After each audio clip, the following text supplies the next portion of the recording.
നമസ്കാരം. മഹാത്മാഗാന്ധിയുടെ ആശയത്തിലൂന്നിയ ഗ്രാമസ്വരാജ് എന്ന വലിയ സങ്കല്പത്തിന്റെ യാഥാർത്ഥ്യമാണ് പഞ്ചായത്തുകൾ. ഗ്രാമീണ തലത്തിലുള്ള ഏറ്റവും ചെറിയ തദ്ദേശ സ്വയംഭരണ സ്ഥാപനം. കേരളത്തിലെ എല്ലാ പഞ്ചായത്തുകളുടെയും പ്രസിഡന്റുമാർ ഈ കാലയളവിൽ തങ്ങളുടെ പഞ്ചായത്തുകളിൽ പ്രാവർത്തികമാക്കിയ ക്ഷേമ വികസന പദ്ധതികൾ അവർ കേരള വിഷൻ ന്യൂസിലൂടെ പങ്കുവയ്ക്കുകയാണ്. ഇന്നത്തെ അതിഥികളായി നമ്മോടൊപ്പം ഉള്ളത് പത്തനംതിട്ട ജില്ലയിലെ കവിയൂർ ഗ്രാമപഞ്ചായത്ത് പ്രസിഡന്റ് ദിനേശൻ കുമാർ. എന്റെ പഞ്ചായത്തിലേക്ക് എല്ലാവർക്കും സ്വാഗതം.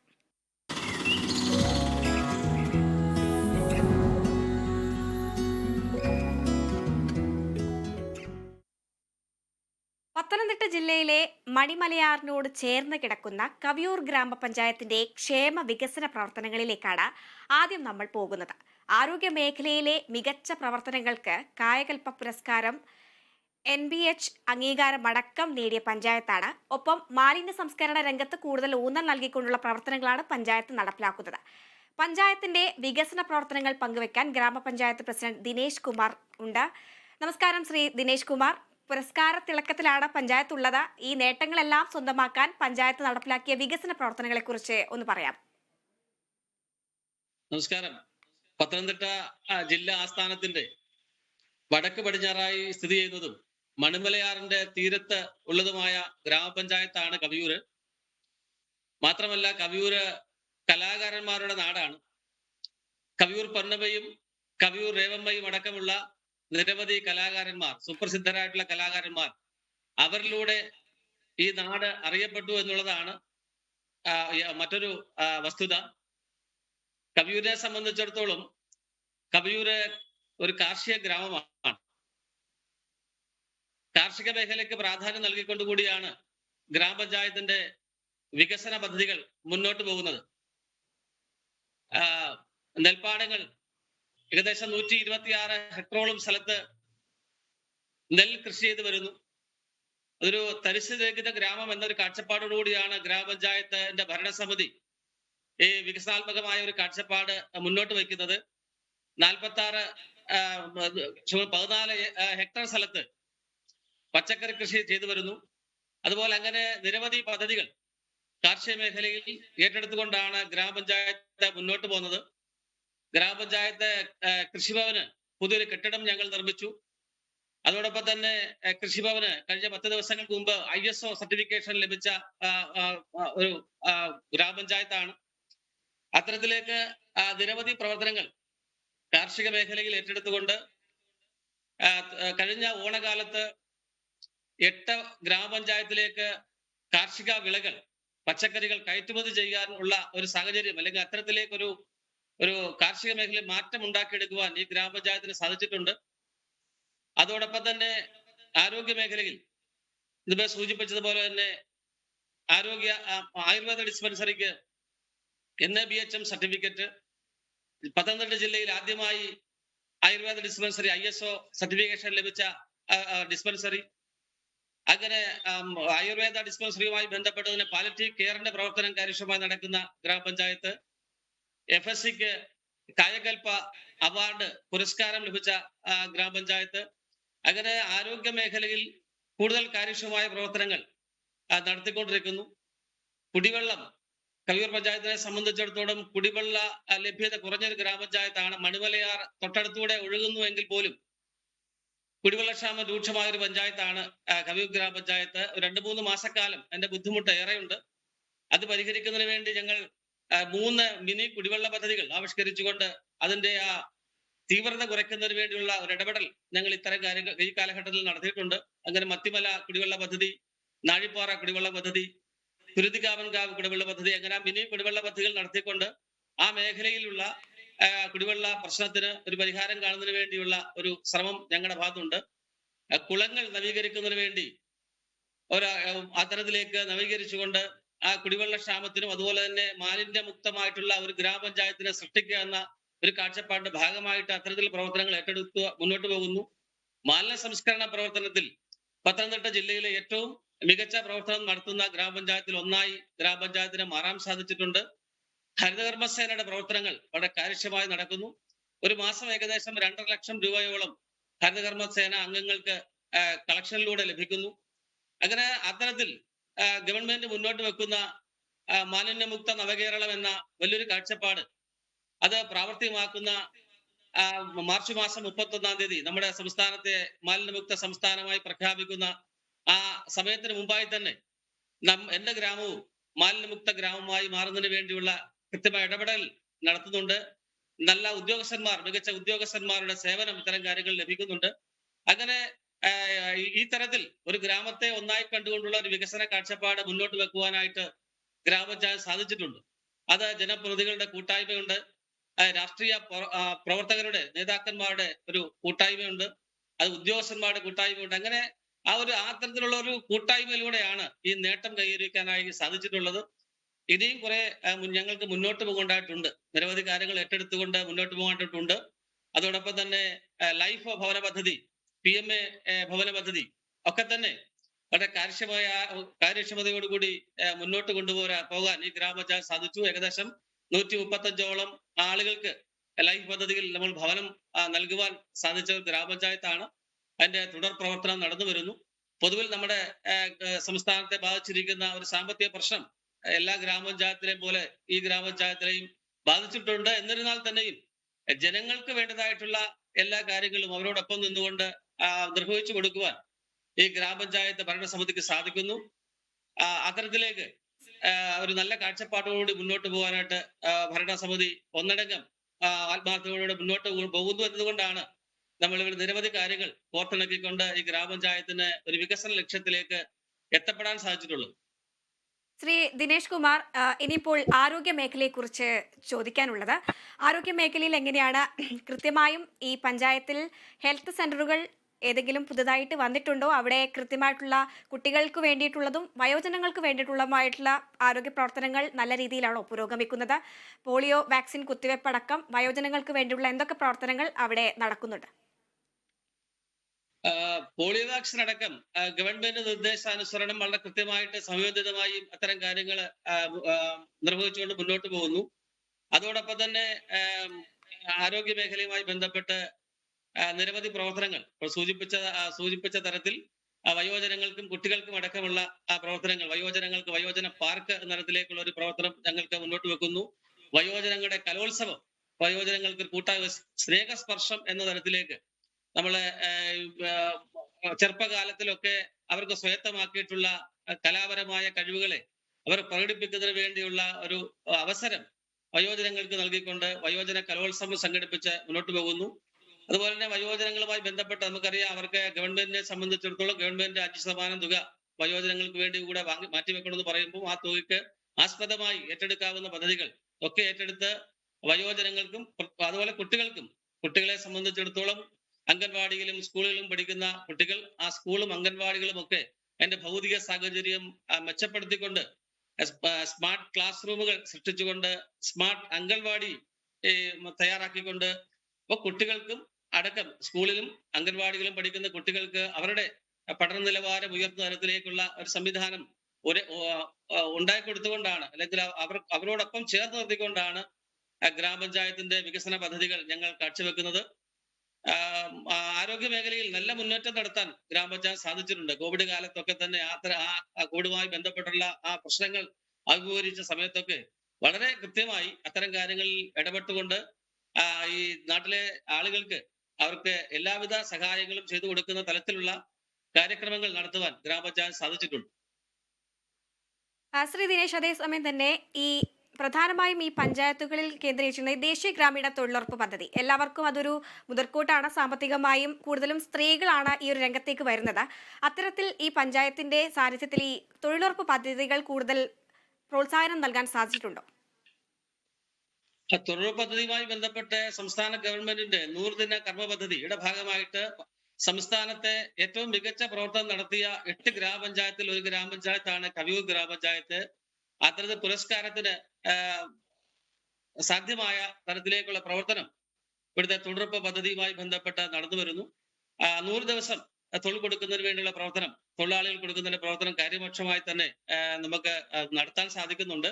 തൊഴിലുറപ്പ് മേഖലയിൽ, അതുപോലെ തൊഴിലുറപ്പ് മേഖലയിൽ തന്നെ കൃഷി പ്രോത്സാഹിപ്പിക്കുന്ന തരത്തിലുള്ള പദ്ധതികൾ ഏറ്റെടുത്തുകൊണ്ട് അത്തരത്തിൽ പച്ചക്കറി കൃഷി അടക്കമുള്ള കൃഷികൾ, തരിശ് രഹിത ഗ്രാമം എന്ന തരത്തിലേക്ക് ആ തരിശ് സ്ഥലത്തെ പ്രയോജനപ്പെടുത്തിക്കൊണ്ടുള്ള പദ്ധതികൾ ആവിഷ്കരിച്ച് ആണ് ഗ്രാമപഞ്ചായത്ത് മുന്നോട്ട് പോകുന്നത്. അതുകൊണ്ട് തൊഴിൽ ദിനങ്ങൾ കൂടുതൽ അവർക്ക് കിട്ടുന്നതിന് വേണ്ടി ഒരു സാഹചര്യം ഇത്തരത്തിൽ ഉണ്ടാക്കിയെടുക്കാനായി സാധിച്ചിട്ടുണ്ട്.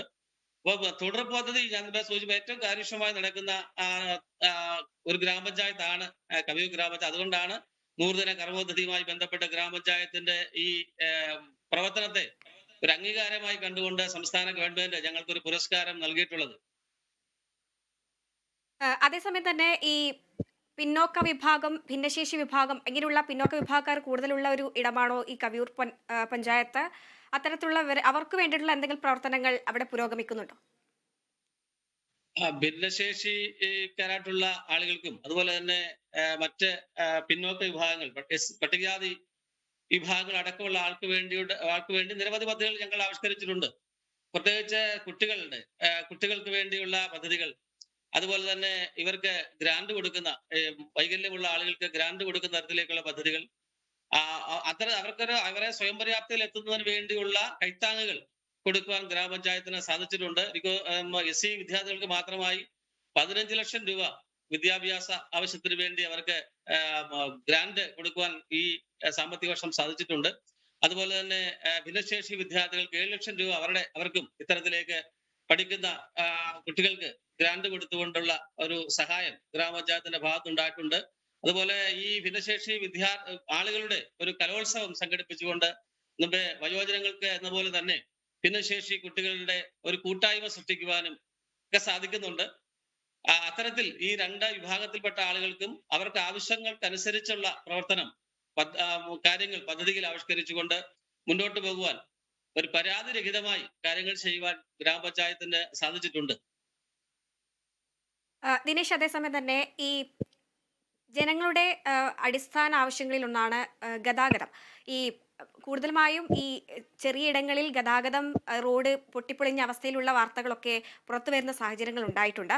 എങ്ങനെയാണ് കവിയൂർ പഞ്ചായത്തിലെ റോഡ് ഗതാഗതവും അതേസമയം തന്നെ മറ്റ് ഭാവി പരിപാടികൾ എന്തൊക്കെയാണ്? ഗ്രാമപഞ്ചായത്തിനെ സംബന്ധിച്ചിടത്തോളം നമുക്ക് സാമ്പത്തികത്തിന്റെ ഒരു പ്രശ്നം, ഗവൺമെന്റിന്റെ കഴിഞ്ഞ വർഷത്തെ അലോട്ട്മെന്റ് കുറവായതുകൊണ്ട് ഈ മുമ്പേ സൂചിപ്പിച്ച പോലുള്ള ഗ്രാമീണ റോഡുകളുടെ ഒരു അവസ്ഥ കുറച്ച് പുറകിലായിരുന്നു, അല്ലെങ്കിൽ മെച്ചമായിരുന്നില്ല. എന്നാൽ ഈ സാമ്പത്തിക വർഷം ഞങ്ങൾക്ക് ഇപ്പൊ തന്നെ ഏകദേശം കഴിഞ്ഞ വർഷത്തെ ഫണ്ട് കിട്ടിയില്ലെങ്കിലും ഈ വർഷം ഗവൺമെന്റ് നമുക്ക് അനുവദിച്ച ഫണ്ട് പൂർണ്ണമായും നമുക്ക് നൽകിയത് കൊണ്ട് ഈ നമ്മുടെ പഞ്ചായത്തിലെ ഗ്രാമീണ റോഡുകൾ സഞ്ചാരയോഗ്യമാക്കുവാൻ സാധിച്ചിട്ടുണ്ട്. എന്നാൽ കഴിഞ്ഞ വർഷത്തെ അപേക്ഷിച്ച് കൂടുതൽ മെച്ചമായി ഈ ഗ്രാമീണ റോഡുകൾ സഞ്ചാരയോഗ്യമാക്കുവാൻ സാധിച്ചിട്ടുണ്ട്. തീർച്ചയായിട്ടും ഒരു വിമർശനമില്ലാതെ തന്നെ, ജനങ്ങളുടെ മുമ്പുമായി ബന്ധപ്പെട്ട് വിമർശനമില്ലാതെ തന്നെ നമുക്ക് പദ്ധതികൾ സമയബദ്ധമായി ഈ റോഡ്, പ്രത്യേകിച്ച് റോഡ് ജനങ്ങളെ സംബന്ധിച്ചിടത്തോളം ഏറ്റവും ആവശ്യമുള്ള ഒരു ഘടകം, എല്ലാവർക്കും ഒരുപോലെ ആവശ്യമുള്ള ഒരു കാര്യം ഗ്രാമീണ റോഡുകൾ സഞ്ചാരയോഗ്യമാക്കുന്ന, അല്ലെങ്കിൽ അത്തരത്തിലെ റോഡുകൾ, നല്ല റോഡുകളാണ് ആവശ്യം എന്ന തരത്തിലേക്കുള്ള അവരുടെ കാഴ്ചപ്പാടിനൊപ്പം നിന്നുകൊണ്ടാണ് ഈ ഒരു സാമ്പത്തിക വർഷം വളരെ കൃത്യമായി ഗ്രാമീണ റോഡുകൾ നന്നാക്കുന്നതിന് വേണ്ടിയുള്ള പദ്ധതികൾ ഞങ്ങൾ ഏറ്റെടുത്ത് അത് പദ്ധതി പൂർത്തീകരണത്തിന്റെ ദിശയിലാണ്. അതുപോലെ തന്നെ ഈ വാഹനങ്ങളുടെ ഒരു ദൗർബല്യം, നമ്മുടെ KSRTC ബസ് നമ്മൾ ചോദിച്ചില്ലെങ്കിലും KSRTC ബസ്സിന്റെ ഒരു കുറവ് ഞങ്ങളുടെ ഗ്രാമപഞ്ചായത്തിലുണ്ട്. അപ്പൊ അങ്ങനെ അതുമായി ബന്ധപ്പെട്ട് ഒരു മന്ത്രിയെ കാണുന്നതിന് വേണ്ടി നേരത്തെയൊക്കെ ഞങ്ങളുടെ പഞ്ചായത്തിലൂടെ ജനങ്ങളുടെ ഈ ഗതാഗത സൗകര്യം, പ്രധാനമായിട്ടും അവർക്ക് മറ്റു സ്ഥലങ്ങളിലേക്ക് പോകാൻ ഒരു KSRTC ബസ് ആവശ്യമാണ്, അല്ലെ KSRTC ബസ്സിന്റെ സൗകര്യം നമ്മുടെ പഞ്ചായത്തിൽ ആവശ്യമാണ്. അത് പണ്ടുണ്ടായിരുന്നു, പക്ഷെ ഇടയ്ക്ക് നിന്നുപോയി. അങ്ങനെ ഇടപെടൽ മന്ത്രിയുമായി ബന്ധപ്പെട്ട് നടത്താനായിട്ട് ഞങ്ങൾ ആഗ്രഹിക്കുന്നുണ്ട്. അതോടൊപ്പം തന്നെ സൂചിപ്പിക്കാത്ത ഒരു കാര്യം ടൂറിസവുമായി ബന്ധപ്പെട്ടാണ്. ടൂറിസം, തൃക്കക്കുടി ഗുഹാക്ഷേത്രം എന്ന പല്ലവ രാജാക്കന്മാരാൽ നിർമ്മിതമായ ഒരു ഗുഹാക്ഷേത്രം ഞങ്ങളുടെ പഞ്ചായത്തിലുണ്ട്. ബഹുമാനായ പ്രധാനമന്ത്രി പോലും പരാമർശിക്കപ്പെട്ട ഒരു പുരാവസ്തുവുമായി ബന്ധപ്പെട്ട ഒരു ക്ഷേത്രമാണ്. അതിന്റെ വികസനത്തിന് വേണ്ടി ഞങ്ങള് ബഹുമാനായ കടന്നപ്പള്ളി രാമചന്ദ്രൻ സാറിനെ കാണുകയും അദ്ദേഹം സ്ഥലം സന്ദർശിക്കുകയും അതിന്റെ വികസനവുമായി ബന്ധപ്പെട്ട 1 കോടി രൂപയുടെ പ്രൊജക്ട് ഞങ്ങളെ ടൂറിസത്തിന് സമർപ്പിക്കുകയും ചെയ്തിട്ടുണ്ട്. അതൊക്കെ അദ്ദേഹം വന്ന് കണ്ട് ആ ടൂറിസവുമായി ബന്ധപ്പെട്ടുള്ള പ്രവർത്തനത്തിന് വേണ്ട സഹായം നൽകാമെന്ന് അദ്ദേഹം ഏറ്റിട്ടുണ്ട്. അപ്പൊ അത്തരത്തിൽ കവിയൂരിന്റെ പൊതുവായ വികസനത്തിലെ കൂടുതൽ പ്രാധാന്യം വരുന്നത് ഈ ടൂറിസവുമായി ബന്ധപ്പെട്ട ഇത്തരം കാര്യങ്ങൾ നിർവഹിക്കപ്പെട്ടാൽ കൂടുതൽ മെച്ചമായി നമുക്ക് മുന്നോട്ട് പോകാൻ സാധിക്കും. അങ്ങനെ ടൂറിസം, തൃക്കുടി ഗുഹാക്ഷേത്രം നിരവധി പുറത്തുള്ള ആളുകൾ, അതായത് രാജ്യത്തിന് പുറത്തുള്ള ആളുകൾ പോലും സന്ദർശിക്കുന്ന പ്രശസ്തമായിട്ടുള്ള ഒരു പുരാവസ്തു കേന്ദ്രമാണിത്. തീർച്ചയായിട്ടും അതിന്റെ വികസനം കൂടെ കുറച്ചുകൂടി സാധ്യമാകാൻ മായാൽ ഞങ്ങൾക്ക് നന്നായി വികസന കാര്യങ്ങൾ കുറച്ചുകൂടെ മെച്ചമാകാൻ സാധിക്കും. അതിനുള്ള ബന്ധപ്പെട്ട ഗവൺമെന്റ്, പ്രത്യേകിച്ച് ബഹുമാനപ്പെട്ട മന്ത്രിയൊക്കെ കൂടുതൽ സഹായിക്കുമെന്ന് ഞങ്ങൾ പ്രതീക്ഷിക്കുകയാണ്.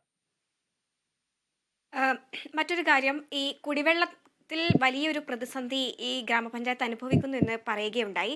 പക്ഷേ എന്നാൽ കൃഷിയിൽ അതിൽ കൂടുതൽ മികച്ചൊരു നേട്ടം കൈവരിക്കാനും പഞ്ചായത്തിന് സാധിച്ചിട്ടുണ്ട്. ഈ ഒരു പ്രതിസന്ധി എങ്ങനെയാണ് മറികടക്കുന്നത്? അപ്പൊ കുടിവെള്ളം രണ്ട് തരത്തിൽ. ഒന്ന്, നമുക്ക് ഗാർഹിക ആവശ്യത്തിനുള്ള കുടിവെള്ളത്തിനാണ് ഏറ്റവും വലിയ പ്രശ്നം ഒന്ന് നേരിടുന്നത് ഒരു തലത്തിൽ. അതിനുവേണ്ടിയാണ് മുമ്പേ പറഞ്ഞ കവിയൂർ കുന്നുന്നാനം കുടിവെള്ള പദ്ധതി 2008 കമ്മീഷൻ ചെയ്ത കവിയൂർ കുന്നുന്നാനം കുടിവെള്ള പദ്ധതിയുമായി ബന്ധപ്പെട്ടും അതിന് നേരത്തെ തന്നെ മറ്റ് ഒരു പൂവക്കാലായുമായി ബന്ധപ്പെട്ട് അങ്ങനെ ഒരു കുടിവെള്ള പദ്ധതിയും കൂടെ സംയോജിപ്പിച്ച് ആണ് ഞങ്ങൾക്ക് വെള്ളം കിട്ടിക്കൊണ്ടിരുന്നത്. പക്ഷെ ഇന്ന് ഗാർഹിക കണക്ഷൻ കൂടിയത് കാരണം കൃത്യമായി ആളുകൾക്ക് വെള്ളം കിട്ടാത്ത ഒരു സാഹചര്യമുണ്ട്. അപ്പൊ ഇതുകൊണ്ട് മാത്രം നമുക്കത് പെടാനുള്ള സാധ്യതയില്ല. അതുകൊണ്ടാണ് ഞങ്ങൾ മിനി കുടിവെള്ള പദ്ധതിയെ ആശ്രയിക്കാനായിട്ട് തീരുമാനിച്ചിട്ടുള്ളത്. അതോടൊപ്പം തന്നെ പഞ്ചായത്ത് 7 സെന്റ് സ്ഥലം വാങ്ങിച്ച് വാട്ടർ അതോറിറ്റി കൈമാറിക്കൊണ്ട് അവിടെ ഒരു 3 ലക്ഷം ലിറ്റർ ടാങ്ക്, സംഭരണ ശേഷിയുള്ള ടാങ്ക്, വെള്ളം സംഭരിക്കാൻ പറ്റുന്ന ടാങ്ക് നിർമ്മിച്ചുകൊണ്ട് ഒരു 5 വാർഡുകളിലേക്ക് വെള്ളം കൊടുക്കുന്ന ഒരു പദ്ധതി ഞങ്ങൾ എസ്റ്റിമേറ്റ് ഒക്കെ തയ്യാറാക്കി. പക്ഷേ ഗവൺമെന്റിന്റെ സാമ്പത്തികം അനുവദിച്ചാൽ മാത്രമേ നമുക്കത് പൂർത്തീകരിക്കാൻ സാധിക്കുള്ളൂ. അതിന് ഞങ്ങളുടെ MLA ശ്രീ മാത്തുണ്ടി തോമസ് സാറിന്റെ അദ്ദേഹം അത്തരം കാര്യങ്ങൾ സാധിച്ചു തരാമെന്ന് പറഞ്ഞിട്ടുണ്ട്. അതുകൂടെ വന്നാലേ നമ്മൾ ഗാർഹിക കണക്ഷൻ അല്ലെങ്കിൽ വ്യക്തികൾക്കുള്ള കുടിവെള്ളത്തിന്റെ പ്രശ്നങ്ങൾ ശാശ്വതമായി പരിഹരിക്കാൻ സാധിക്കത്തുള്ളൂ. എന്നിരുന്നാൽ തന്നെ ജലജീവൻ പദ്ധതിയുമായി ബന്ധപ്പെട്ട് പൂവക്കാല എന്ന സ്ഥലത്തെ പുതിയ മോട്ടറും പമ്പും അടക്കം സെറ്റ് ചെയ്തുകൊണ്ട് ടാങ്ക് സെറ്റ് ചെയ്തുകൊണ്ട് ഇപ്പം അതിന്റെ പ്രവർത്തനം നടന്നു വരുന്നു. പക്ഷെ അത് പൂർണ്ണതയിൽ എത്തിയാൽ ഞങ്ങളുടെ പഞ്ചായത്തിലെ ഒരു 70% കുടിവെള്ള പ്രശ്നത്തിന് പരിഹാരം കാണാൻ സാധിക്കും. ഈ മത്തിമലയിലെ ആ ടാങ്ക് കൂടെ വന്നാൽ മാത്രമേ ഒരു 100% തലത്തിലേക്ക് നമുക്ക് എത്തപ്പെടാൻ സാധിക്കത്തുള്ളൂ.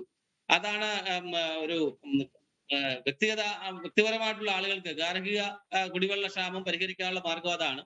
കൃഷിയുമായി ബന്ധപ്പെട്ടുള്ള പ്രശ്നം, കൃഷിയില് ഞങ്ങൾക്ക് ബണ്ടുകൾ, ഈ നെൽകൃഷിക്ക് വെള്ളം എത്തിക്കേണ്ട ബണ്ടുകൾ കുറെ കാലങ്ങളായി തകർന്നു കിടക്കുന്നു. അതൊരു പ്രശ്നമുണ്ട്. എന്നിരുന്നാൽ തന്നെയും നഷ്ടം സഹിച്ചും ഈ കാർഷിക മേഖലയിലെ ആളുകൾ കൃഷി ചെയ്യാനായിട്ടുള്ള മുന്നോട്ട് വരുന്നുണ്ട്. കാര്യം അവർക്കൊരു കൃഷി എന്നൊരു ജീവിത വ്രതം തരത്തിലേക്ക് ചിന്തിച്ചുകൊണ്ട് കാർഷിക മേഖലയിലെ ആളുകൾ വരുന്നു. അവിടെ ഒരു പ്രശ്നമുള്ളത് ഇപ്പം നമുക്കറിയാം, പന്നി ശല്യം ഒരു വലിയ രൂക്ഷമായി വന്നിട്ടുണ്ട്. അതിന് പരിഹാരമായി ഞങ്ങള് ഈ സോളാർ വേലി എന്നൊരു പദ്ധതി ഈ സാമ്പത്തിക വർഷം ഏറ്റെടുത്തുകൊണ്ട് പല സ്ഥലങ്ങളിലും സോളാർ വേലി ഞങ്ങൾ ജനങ്ങൾക്ക് സബ്സിഡിയായി കൊടുക്കാനുള്ള ഒരു പ്രവർത്തനം നടന്നു വരുന്നുണ്ട്. അപ്പൊ എന്നാൽ തന്നെയും ഈ പന്നി ശല്യം ഞങ്ങളുടെ പഞ്ചായത്തിലെ ഒരു 2 വർഷക്കാലമായി കൂടി വരുന്ന സാഹചര്യമുണ്ട്.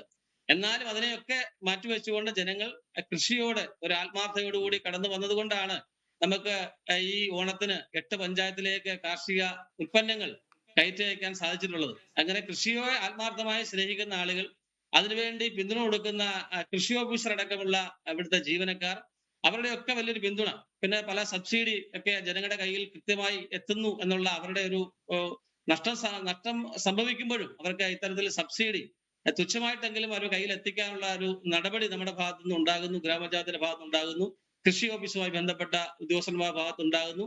അങ്ങനെ അത്തരത്തിലേക്ക് നഷ്ടം സഹിച്ചാണെങ്കിലും കൃഷിക്ക് മുന്നോട്ട് വരുന്ന കർഷകരുടെ ആ വലിയൊരു മനോഭാവമാണ് ഈ കൃഷിയെ കുറച്ചുകൂടെ മുന്നോട്ട് കൊണ്ടുവരാൻ ഞങ്ങളെ കൊണ്ട് സാധിച്ചിട്ടുള്ളത്. അതേസമയം തന്നെ ഈ പൊതുവിതരണ സംവിധാനമുണ്ടല്ലോ, ഈ റേഷൻ കടകൾ അടക്കമുള്ള ഇടങ്ങളിൽ കൃത്യമായിട്ടും റേഷൻ പോലുള്ള കാര്യങ്ങൾ ദ്രുതഗതിയിൽ നടത്താൻ സാധിച്ചിട്ടുണ്ടോ? പൊതുവിതരണ സംവിധാനത്തിൽ അങ്ങനെ ഒരു തടസ്സമില്ല. കൃത്യമായും ആളുകൾക്ക് റേഷൻ കടകളിൽ സാധനങ്ങൾ നമുക്ക് ലഭ്യമാകുന്നുണ്ട്. ചില അവസരങ്ങളിൽ മാത്രം, ചില സമയത്ത്, ചില മാസങ്ങളിലും ചില ദിവസങ്ങളിൽ മാത്രമേ എന്തെങ്കിലും തടസ്സമായി വരുന്നുള്ളൂ. ഇത് കൃത്യമായിട്ട് അവർക്ക് ഇപ്പോ നമുക്ക് പണ്ടിൽ നിന്ന് വ്യത്യസ്തമായി, പണ്ടൊക്കെ നമ്മുടെ ചെറുപ്രായത്തിൽ നമുക്ക് നെല്ലും അല്ലെ പുഴുവും ഒക്കെയുള്ള അരിയാണ് അല്ലെങ്കിൽ അത്തരം സാധനങ്ങളാണ് ലഭിക്കുന്നതെങ്കിൽ ഇന്ന് വളരെ കൃത്യമായി നമ്മളെ നല്ല പൊതു മാർക്കറ്റിൽ കിട്ടുന്ന തരത്തിലേക്കുള്ള നല്ല അരി അടക്കമുള്ള സാധനങ്ങൾ ഈ റേഷൻ കടകളിൽ നിന്ന് ലഭിക്കുന്നു എന്നുള്ളത് കൊണ്ട് തന്നെ ആ പൊതു സംവിധാനം ഈ നമ്മുടെ ഈ റേഷൻ കട അടക്കമുള്ള സംവിധാനങ്ങൾ ജനങ്ങൾക്ക് അത് വലിയ ആ, ആ, പിന്തുണ അല്ലെങ്കിൽ അവർക്ക് വലിയ സഹായമാണ് ലഭിക്കുന്നത്.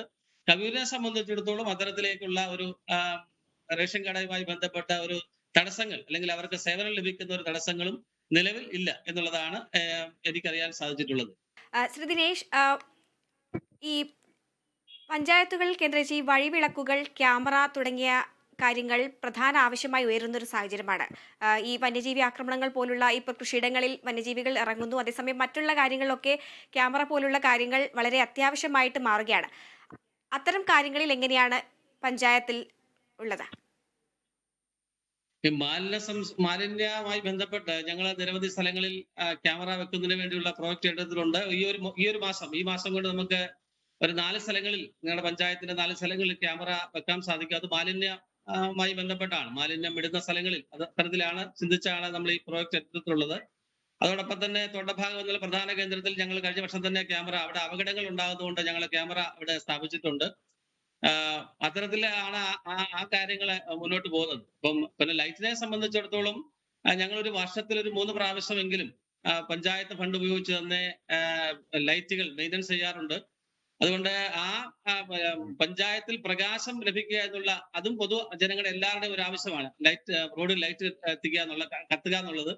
അപ്പൊ ആ പദ്ധതി വളരെ കൃത്യമായി ഞങ്ങൾ മുന്നോട്ട് കൊണ്ടുപോകുന്നുണ്ട്. അതും മുമ്പേ സൂചിപ്പിച്ച പോലെ ആളുകളുടെ പരാതി ഇല്ലാതെ കൃത്യമായി തന്നെ ലൈറ്റുകൾ പ്രകാശിപ്പിക്കാൻ വേണ്ടിയുള്ള ഒരു പരിശ്രമം ഞങ്ങളുടെ ഭാഗത്ത് ഉണ്ടാകുന്നുണ്ട്. അതുകൊണ്ട് ആ ഒരു പ്രശ്നത്തിന് ഞങ്ങളെ സംബന്ധിച്ചിടത്തോളം അതൊരു ബുദ്ധിമുട്ടില്ലാത്ത കാര്യമായിട്ടാണ് മുന്നോട്ട് പോകുന്നത്. ദിനേശ്, അതേസമയം തന്നെ ഈ ലഹരി വിരുദ്ധ പദ്ധതി, ലഹരി ഒരു വലിയ പ്രധാന വിഷയമായിട്ട് മാറുകയാണ്. അപ്പോൾ ലഹരി വിരുദ്ധ പദ്ധതികൾ എന്തെങ്കിലും പഞ്ചായത്തിന്റെ ഭാഗമായി ആസൂത്രണം ചെയ്തിട്ടുണ്ടോ? നമ്മളത് സ്കൂള് കേന്ദ്രീകരിച്ചുകൊണ്ട് സ്കൂളിൽ ഇത്തരത്തിലുള്ള ഒരു ബോധവൽക്കരണം നമ്മൾ നടത്തിയിട്ടുണ്ട്. അതുപോലെ എക്സൈസ് ഓഫീസർമാരുമായി ബന്ധപ്പെട്ട് തന്നെ സ്കൂളിലും അതുപോലെ തന്നെ പഞ്ചായത്ത് തലത്തിലും പഞ്ചായത്തിലെ കുടുംബശ്രീ അടക്കമുള്ള ചുമതലപ്പെട്ട ആളുകളെ വിളിച്ചുകൂട്ടിയുള്ള ഒരു ബോധവൽക്കരണം നമ്മൾ നടത്തുന്നുണ്ട്. അപ്പൊ ഇത്തരം കാര്യം ശക്തമായ പോലീസ് പെട്രോളിംഗ് നടത്തുന്നതിന് വേണ്ടിയുള്ള ഞങ്ങളൊരു നിർദ്ദേശം വെക്കുകയും പോലീസിന്റെ ഭാഗത്തു നിന്ന് അങ്ങനെ ഒരു ഇടപെടൽ അതുമായി ബന്ധപ്പെട്ട് നടത്തുകയുണ്ട്. എക്സൈസുകാരും അതുപോലെ നമ്മൾ പറയുന്ന അനുസരിച്ച് തന്നെ എക്സൈസുകാർ പല സ്ഥലങ്ങളിൽ വന്ന് പരിശോധന നടത്തുന്ന ഒരു സ്ഥിതി ഉണ്ട്. നമ്മളിപ്പോ പത്രമാധ്യമങ്ങളിൽ കാണുന്ന പോലെ വലിയ പ്രശ്നമാണ് നമ്മുടെ നാടിനെ സംബന്ധിച്ചിടത്തോളം ഈ ഒരു തരത്തിലേക്ക് ലഹരി എന്നൊരു വലിയൊരു പ്രശ്നം നമ്മുടെ നാടിനെ മൊത്തത്തിൽ നമ്മുടെ കേരളത്തെ മുഴുവൻ ബാധിച്ചേക്കുന്ന പ്രശ്നമാണ്. അപ്പോൾ അത് നമ്മുടെ കുട്ടികളിൽ നിന്നും അത് ഒഴിവാക്കുന്നതിന് വേണ്ടിയുള്ള ആദ്യപടി എന്ന നിലയിലുള്ള ബോധവൽക്കരണമാണ് ഞങ്ങൾ ഈ ഒരു കാര്യത്തിന് വേണ്ടി ഏറ്റെടുത്തിട്ടുള്ളത്. അത് കൃത്യമായി നടന്നു വരുന്നു. അതോടൊപ്പം തന്നെ ഒരു കാര്യം കൂടെ സൂചിപ്പിക്കട്ടെ, ഞങ്ങളുടെ പഞ്ചായത്തിലെ നിരവധി ആളുകൾ സൗജന്യമായി ഞങ്ങൾക്ക് ഭൂമി നൽകിയിട്ടുണ്ട്. അവിടെ ഞങ്ങൾ നിരവധി സ്ഥാപനങ്ങൾ, അവിടെ അംഗൻവാടികൾക്ക് 2 അംഗൻവാടി നിർമ്മിക്കുന്നതിന് വേണ്ടിയുള്ള പദ്ധതികൾ നടന്നു വരുന്നു. അങ്ങനെ നല്ല മനോഭാവമുള്ള ആളുകൾ ഞങ്ങളുടെ നാട്ടിലുള്ളത് കൊണ്ടാണ് ഇപ്പോൾ നിരവധി കാര്യങ്ങൾ ഞങ്ങൾക്ക് ഇത്തരത്തിലേക്ക് സ്ഥാപനങ്ങൾ നമുക്ക് നടത്താൻ സാധിച്ചത്. അതിലൊന്ന് മൃഗാശുപത്രിയുടെ നിർമ്മാണം സൗജന്യമായി ഭൂമി തന്നതുമായി ബന്ധപ്പെട്ടാണ്. അവിടെയാണ് ഞങ്ങൾ മൃഗാശുപത്രി നിർമ്മിക്കുന്നത്. അതുപോലെ തന്നെ ഞങ്ങള് കുടിവെള്ള പദ്ധതിക്ക് വേണ്ടി സൗജന്യമായി ആളുകൾ ഭൂമി വിട്ടതുകൊണ്ടാണ് ഞങ്ങൾ ഈ പറഞ്ഞ കുടിവെള്ള പദ്ധതികൾക്ക് ഞങ്ങൾക്ക് അത് പ്രാവർത്തികമാക്കാനായിട്ട് സാധിച്ചിട്ടുള്ളത്. ഞങ്ങൾ ഇരിക്കുന്ന ഗ്രാമപഞ്ചായത്ത് ഓഫീസ്, ഞങ്ങൾ ആദ്യത്തെ ഗ്രാമപഞ്ചായത്ത് പ്രസിഡന്റ് ആയിട്ടുള്ള ബഹുമാനപ്പെട്ട CK പത്മനാഭൻ, അദ്ദേഹം 15 സെന്റ് സ്ഥലം ഞങ്ങൾക്ക് സൗജന്യമായി അങ്ങ് 70 വർഷക്കാലം മുമ്പ് നൽകിയത് കൊണ്ടാണ് ഞങ്ങൾ പഞ്ചായത്ത് ഓഫീസ് നിർമ്മിക്കാൻ സാധിച്ചിട്ടുള്ളത്. അതുകൊണ്ട് അദ്ദേഹത്തിന്റെ സ്മരണാർത്ഥം ഞങ്ങൾക്ക് അദ്ദേഹത്തിന് വേണ്ടി ഞങ്ങൾ ഈ ഒരു കാലഘട്ടത്തിൽ അദ്ദേഹം സ്മാരകം ഞങ്ങൾ പഞ്ചായത്തിൽ ഒരു ഹോൾ ആയിട്ട് നിർമ്മിച്ചിട്ടുണ്ട്. അങ്ങനെ അത്തരത്തിൽ ജനങ്ങളുടെ വലിയൊരു പങ്കാളിത്തം ഈ ഭരണസമിതിക്ക് ലഭിച്ചിട്ടുണ്ട്. അതുകൊണ്ട് ഈ വികസനാത്മകമായ പ്രവർത്തനങ്ങൾക്ക് അതിൽ കെട്ടിടങ്ങൾ സ്ഥാപനങ്ങൾക്ക് കെട്ടിടം നിർമ്മിക്കുന്നതിന് വേണ്ടി ഞങ്ങൾക്ക് സാധിച്ചിട്ടുണ്ട്. അത് വലിയ നേട്ടമായിട്ടാണ് ഞങ്ങൾ ഇത് കാണുന്നത്. കാരണം ജനങ്ങളുടെ ഒരു പിന്തുണ, വലിയൊരു സഹകരണം ഈ ഗ്രാമപഞ്ചായത്തിന്റെ ഭരണസമിതിക്ക് ലഭിക്കുന്നു എന്നുള്ളതാണ് വലിയൊരു നേട്ടമായി ഞാൻ കാണുന്നത്. ഒരു പഞ്ചായത്തിനെ സംബന്ധിച്ച് ആ പഞ്ചായത്തിലെ കുടുംബശ്രീ തൊഴിൽ സംരംഭം ഒരു വലിയ പ്രാധാന്യം അർഹിക്കുന്ന ഒരു വിഷയമാണ്. ഈ കുടുംബശ്രീ കേന്ദ്രീകരിച്ച് ഏതെങ്കിലും തരത്തിലുള്ള ഒരു സംരംഭം അവരുടെ ഭാഗത്തു നിന്നും തുടങ്ങിയിട്ടുണ്ടോ? അല്ലെങ്കിൽ അത്തരം സംരംഭങ്ങൾ പ്രോത്സാഹിപ്പിക്കാൻ പഞ്ചായത്തിൽ നിന്നും ഏതെങ്കിലും തരത്തിലുള്ള ഫണ്ടുകൾ അനുവദിക്കുന്നുണ്ടോ? കേന്ദ്ര സർക്കാരിന്റെ ദേശീയ കർമ്മചാരി മഹിളാ സമൃദ്ധി യോജന എന്നൊരു പദ്ധതി പല പഞ്ചായത്ത് നടപ്പിലാക്കുന്നുണ്ട്. പക്ഷെ അതിന്റെ പേര് മാറ്റിയൊക്കെയാണ് പലരും പറയുന്നത്. അപ്പൊ അത് 3 കോടി രൂപയാണ് എന്റെ ഗ്രാമപഞ്ചായത്തിന് വേണ്ടി സെൻട്രൽ ഗവൺമെന്റ് നൽകിയത്. അത് ഇവരുടെ സ്വയം തൊഴിൽ കണ്ടെത്തുന്നതിന് വേണ്ടി ഞങ്ങൾ 300 ആളുകൾക്ക് വേണ്ടി നമ്മളത് നൽകിയിട്ടുണ്ട്. അതോടൊപ്പം തന്നെ പഞ്ചായത്തും ത്രിതല പഞ്ചായത്തും ചേർന്നുകൊണ്ടും കുടുംബശ്രീയുമായി ബന്ധപ്പെട്ടും കേന്ദ്ര സർക്കാരിന്റെ ഫണ്ട് ഉപയോഗിച്ചും സംരംഭങ്ങൾ തുടങ്ങുന്നതിന് വേണ്ടിയുള്ള സഹായം കുടുംബശ്രീക്ക് നൽകുന്നുണ്ട്. അങ്ങനെ കുടുംബശ്രീക്ക് കവിയൂരിൽ നിരവധി സംരംഭങ്ങൾ അവർക്ക് സ്വന്തം കാലിൽ നിൽക്കുന്നതിന് വേണ്ടി ഒരു സ്ത്രീ ശാക്തീകരണം എന്നൊരു ഒരു ലക്ഷ്യമായി പൂർത്തീകരിക്കുന്നതിന് വേണ്ടിയുള്ള പ്രവർത്തനം ഗ്രാമപഞ്ചായത്തിൽ നടന്നു വരുന്നു. നല്ല തലത്തിൽ ഈ സംരംഭങ്ങൾ കവിയൂർ ഗ്രാമപഞ്ചായത്തിന്റെ വിവിധ സ്ഥലങ്ങളിൽ കുടുംബശ്രീയുടെ പ്രവർത്തകർ ചെയ്തു വരുന്നുണ്ട്. ഈ കുടിവെള്ളം വലിയൊരു പ്രതിസന്ധിയാണെന്ന് പറയുകയുണ്ടായി. ഇത് കൂടാതെ മറ്റെന്തൊക്കെ പ്രതിസന്ധികൾ പഞ്ചായത്ത് നേരിടുന്നുണ്ട്? പ്രതിസന്ധി എന്ന് പറയുമ്പോൾ ഒന്ന് ഞാൻ പറഞ്ഞു, ഈ പന്നി കാർഷിക മേഖലയിലുള്ള പ്രശ്നം, പന്നിയുടെ ശല്യം അത്തരത്തിലേക്ക് ഒരു പ്രധാനപ്പെട്ട കാര്യമാണ്. പിന്നെ അതുപോലെ തന്നെ നമ്മുടെ ഫണ്ടുകളുടെ ലഭ്യതക്കുറവ്, അത് കാരണം കൊണ്ട് തന്നെ നമുക്കിപ്പോ നമ്മൾ ഏറ്റെടുക്കുന്ന പദ്ധതികൾ അത് കൃത്യമായിട്ടും നിർവഹിക്കാൻ സാധിക്കാത്ത ഒരു സ്ഥിതിയുണ്ട്. ഇപ്പം പ്ലാൻ ഫണ്ട് ആണെങ്കിൽ കഴിഞ്ഞ വർഷം തന്നെ, കഴിഞ്ഞ സാമ്പത്തിക വർഷം 23-24 സാമ്പത്തിക വർഷമൊക്കെ തന്നെ നമുക്ക് പ്ലാൻ ഫണ്ടും അതുപോലെ തന്നെ മറ്റ് ഫണ്ടുകളും ഒക്കെ വളരെ കുറവാണ്. റോഡ് ഫണ്ട് തന്നെ 1,25,00,000 രൂപ നമുക്ക് നൽകേണ്ടിടത്ത് കേവലം 22 ലക്ഷം രൂപ മാത്രമാണ് നൽകിയിട്ടുള്ളത്. അങ്ങനെ ഫണ്ടിന്റെ ലഭ്യതക്കുറവ് കൊണ്ട് നമ്മൾ ഏറ്റെടുക്കേണ്ട അല്ലെങ്കിൽ ഏറ്റെടുത്ത പദ്ധതികൾ പൂർത്തീകരിക്കാൻ സാധിക്കാതെ വരുന്നുണ്ട്. അതൊരു പ്രശ്നമാണ്. കാരണം ജനങ്ങളെ സംബന്ധിച്ചിടത്തോളം ജനങ്ങളുടെ മുമ്പിൽ നമ്മൾ കുറെ വികസന ലക്ഷ്യങ്ങൾ വെക്കുകയും പദ്ധതിയായി അവർക്ക് മുമ്പിൽ വെക്കുകയും, പക്ഷെ അത് പൂർത്തീകരിക്കാൻ സാധിക്കാത്ത ഒരു സ്ഥിതി എന്റെ ഗ്രാമപഞ്ചായത്ത് മാത്രമല്ല, കേരളത്തിലെ ഒട്ടുമിക്ക ഗ്രാമപഞ്ചായത്തുകൾക്കും ഇത്തരം ഒരു സ്ഥിതിയുണ്ട്. അപ്പൊ സമയോചിതമായി നമുക്ക് പണം ലഭിച്ചാൽ തീർച്ചയായിട്ടും നമുക്ക് കൂടുതൽ വികസന കാര്യങ്ങൾ നമ്മുടെ നാട്ടിൽ നടത്താൻ പറ്റും. നമുക്ക് ആഗ്രഹങ്ങളുണ്ട് നമ്മുടെ നാടിന്റെ. ഞങ്ങളിപ്പോ തന്നെ കവിയൂർ ഗ്രാമപഞ്ചായത്തിന്റെ ഓഫീസ് 70 വർഷം മുമ്പ് പണിത ഓഫീസ് പൊളിച്ച് പുതിയൊരു കെട്ടിടം നിർമ്മിക്കാൻ വേണ്ടി ഞങ്ങൾ 50 ലക്ഷം രൂപ സെൻട്രൽ ഗവൺമെന്റിന്റെ സെൻട്രൽ ഫിനാൻസ് കമ്മീഷൻ ഗ്രാന്റും ഓൺ ഫണ്ടും വെച്ചുകൊണ്ട് നമ്മളൊരു പദ്ധതി ആവിഷ്കരിച്ചിട്ടുണ്ട്. പിന്നെ നമുക്ക് കൂടുതൽ പണം വെക്കണമെങ്കിൽ പ്ലാൻ ഫണ്ട് അടക്കം കിട്ടിയാൽ നമുക്ക് അത്തരത്തിലേക്ക് കുറച്ച് കൂടുതൽ ഭംഗിയായി അല്ലെങ്കിൽ കൂടുതൽ നിലകളോടുകൂടി നമ്മൾ ഒരു പഞ്ചായത്ത് ഓഫീസ് നമുക്ക് സ്ഥാപിക്കാൻ സാധിക്കും. പക്ഷെ അവരുടെ ഫണ്ടിന്റെ ലഭ്യതക്കുറവ് നമ്മുടെ ഗ്രാമപഞ്ചായത്തുകളുടെ വികസന പ്രവർത്തനത്തെ സാരമായി ബാധിക്കുന്നുണ്ട്. അത് എല്ലാ മേഖലകളിലും, നമ്മൾ SC പട്ടികജാതി മേഖല എടുത്താൽ, ജനറൽ മേഖല എടുത്താൽ, ഇപ്പൊ ഏത് മേഖല എടുത്താലും, പ്രത്യേകിച്ച് ഞാൻ പറഞ്ഞു റോഡുമായി ബന്ധപ്പെട്ട് ഒക്കെ എടുത്താൽ വളരെ ബാധിക്കുന്നുണ്ട്. എന്നിരുന്നാൽ തന്നെയും മാക്സിമം ജനങ്ങൾക്ക് ചെയ്യേണ്ട വികസന കാര്യങ്ങൾ അത് ഏറ്റെടുത്ത് ചെയ്യുക. ഈ ഒരു പ്രശ്നങ്ങൾ ഉണ്ടെങ്കിലും ഞങ്ങൾ അത്തരത്തിലേക്ക് ആ ഒരു പ്രതിസന്ധി പൂർണ്ണമായും ജനങ്ങളെ മുമ്പിൽ തീർച്ചയായും വലിയ നേട്ടങ്ങൾ ഇനിയും കൊയ്യാൻ ഈ ഗ്രാമപഞ്ചായത്തിന് സാധിക്കട്ടെ. കവിയൂർ ഗ്രാമപഞ്ചായത്ത് പ്രസിഡന്റ് ദിനേശ് കുമാറാണ് പഞ്ചായത്തിന്റെ ക്ഷേമ വികസന പ്രവർത്തനങ്ങൾ പങ്കുവച്ചത്. വരും വർഷങ്ങളിലും ജനഹിതം ഉചിതമാകട്ടെ എന്ന് ആശംസിക്കുന്നു. നന്ദി ശ്രീ ദിനേശ് കുമാർ. ഇതോടെ എന്റെ പഞ്ചായത്തിന്റെ ഇന്നത്തെ എപ്പിസോഡ് പൂർണ്ണമാകുന്നു. നമസ്കാരം.